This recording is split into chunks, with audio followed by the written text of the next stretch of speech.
নমস্কার দর্শক বন্ধুরা, লক্ষ্মীর পঞ্চব্যঞ্জনে আপনাদের সবাইকে স্বাগত জানাই। আশা করি আপনারা সবাই ভালো আছেন, আমিও ভালো আছি। আজকে আরেকটি নতুন পর্ব নিয়ে চলে আসলাম। আজকের রেসিপি হচ্ছে সয়াবিন আলু পটল দিয়ে রসা। আসুন তাহলে দেখে নিন কীভাবে আমি তৈরি করছি রেসিপিটি।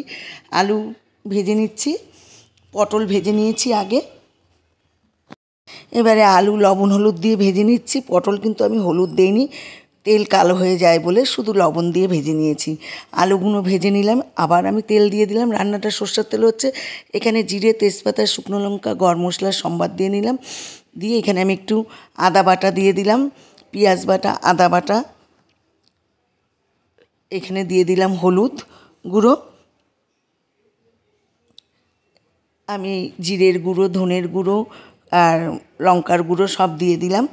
দিয়ে ভালো করে কষিয়ে নিচ্ছি। এবার দেখুন, এখানে আমি টক দই আর কাশ্মীরি লঙ্কার গুঁড়া লবণ ফেটিয়ে নিলাম। এই দই দিয়ে দিলাম, দিয়ে ভালো করে কষিয়ে নিচ্ছি একটু জলের ছিটা দিয়ে। দেখুন,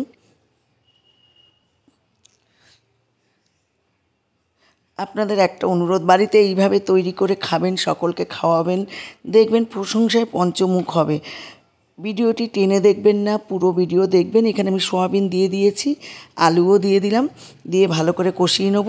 পাশে গরম জল হচ্ছে, পাশে থাকা বেল আইকনটি ক্লিক করে দেবেন, তাহলে সবার প্রথম নোটিফিকেশন আপনার কাছে পৌঁছে যাবে। কষানো হয়ে গেছে এখানে। এবার আমি গরম জল দিয়ে দেবো। দেখুন, কড়াই থেকে মশলা ছেড়ে গেছে। এবার আমি গরম জল দিয়ে দিলাম।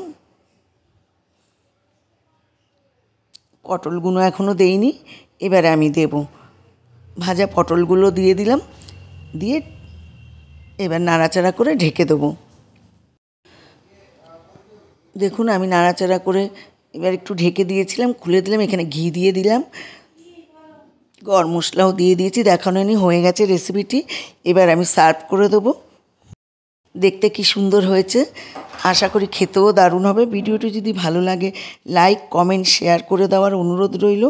আমার চ্যানেলে নতুন সদস্য হলে চ্যানেলটি অবশ্যই সাবস্ক্রাইব করে আপনারা পাশে থাকবেন। ভালো থাকবেন, সুস্থ থাকবেন। নমস্কার।